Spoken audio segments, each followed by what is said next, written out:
பொதுவாகவே இன்னைக்கு நாட்டு நிலைமை என்ன?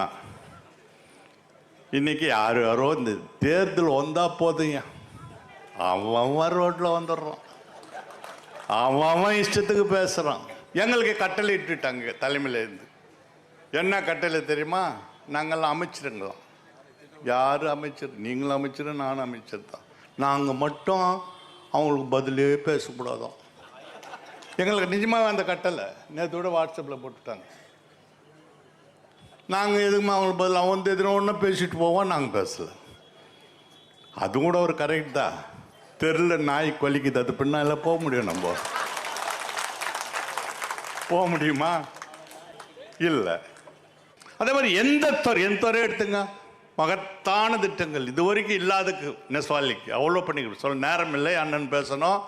இருந்தாலும் அதுக்கு தான் நான் சொல்கிறது, யாரோ வந்து என்னென்னவோ பேசுகிறேன், பொண்ணுத்துக்கு வேலைக்காக யாரும் நம்ம முதல்ல தொட்டி விட பார்க்க முடியாது. காரணம் மக்கள் மத்தியில் அவர் செய்கிறது. இப்போ எம்ஜிஆர் இருந்தார்.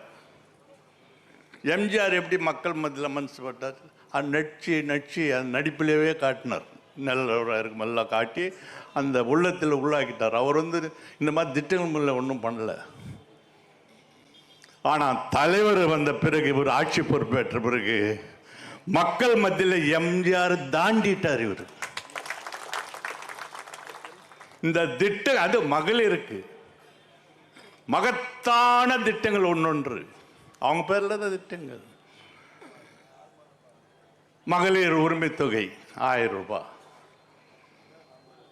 நாங்கள் ஒன்று நம்பாலும் கூட கேட்டாங்க, என்ன நாம் குடும்ப தலைவன் எங்களுக்கு கொடுக்காதே உங்களுக்கு கொடுக்குறீங்களா?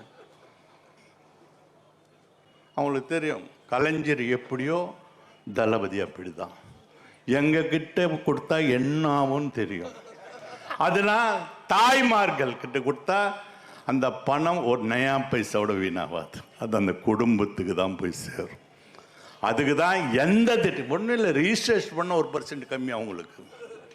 பாருங்க, அந்த மாதிரி மகத்தான திட்டங்கள் யாரும் நம்ம முதலமைச்சர் யார் என்ன பேசினாலும் தொட முடியாது.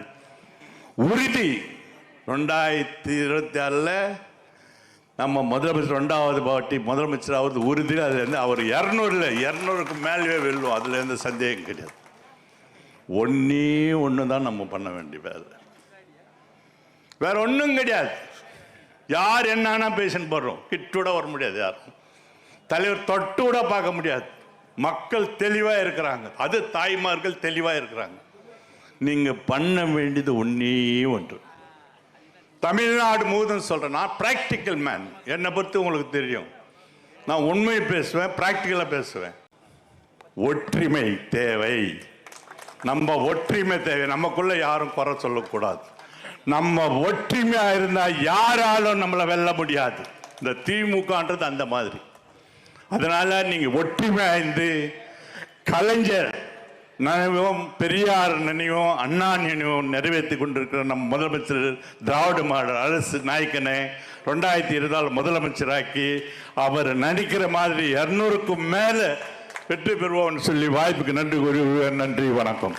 ட்ரெண்ட் ஆக்கிக்கோங்க. தந்தி டிவியின் சப்ஸ்கிரைபர்ஸ் அண்ட் ஃபாலோவர்ஸ் குடும்பத்தில் நீங்களும் இணையுங்க.